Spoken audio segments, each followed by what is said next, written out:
Hey,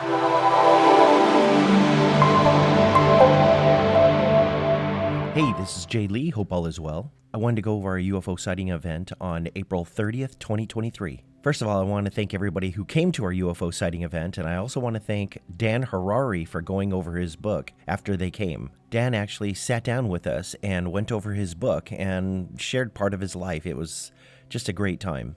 Thanks, Dan. It was very cool. I also wanted to give a big shout out to William and Alma Roehling from San Diego. They stopped by, giving us some of their incredible insight. If you ever get a chance to talk with them and spend some time with them, they really have an incredible insight. They really are connected in the UFO world. Unfortunately, we didn't see very much this day. There were a couple of things I did end up saying, one of them at the end of the day at around 5. The day started off a little cloudy.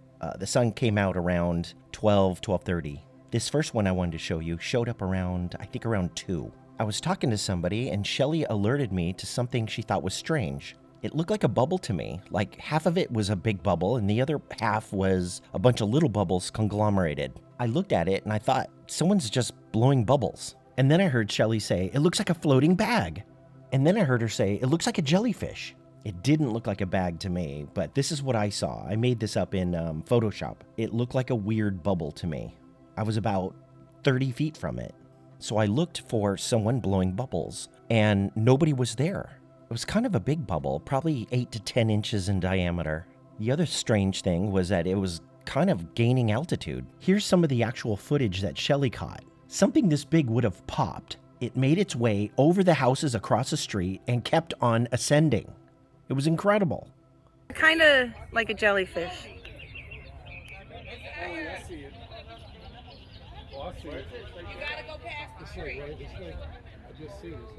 Now, I've blown a few bubbles myself. I know how bubbles fly, typically. I'm a father and a grandfather now. I've never seen a bubble travel so high and so far that looked like what I saw. By this time, I think we called a couple of times, and then this thing shows up. It just goes to show that you should be paying attention and don't take anything for granted, because I wish I would have videotaped this thing. I was just happy that Shelly was able to capture this footage. This thing moved methodically about 20 feet off the ground and kept on increasing its altitude.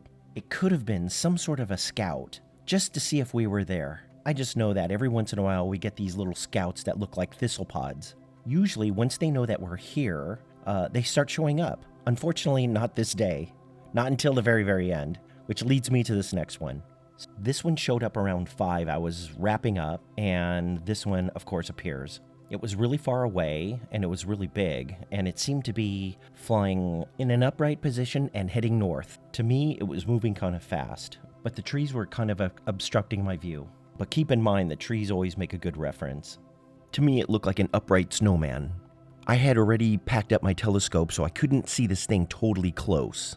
I thought it just looked strange. If it was a pair of balloons, you would definitely see a tether, and at the end of the tether, you'd see something weighted. Even the tether itself would be weighted enough in order to upright this object.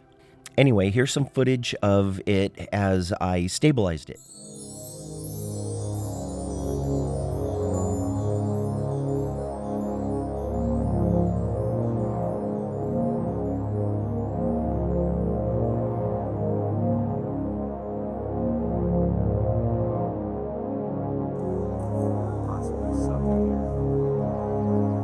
Yeah, no problem.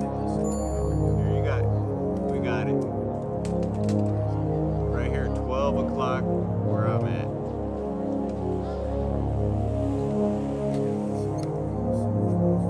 Yeah, no. Seems like it's like getting longer. It's like changing shape. Boom, boom, boom. Well, I hope you enjoyed the video. We usually get together at the last Sunday of every month. I invite you to please join us. We always have a great time together. Go to LA UFO Channel on meetup.com and join our group, and we'll let you know the next time we have an event. I'll see you guys next time.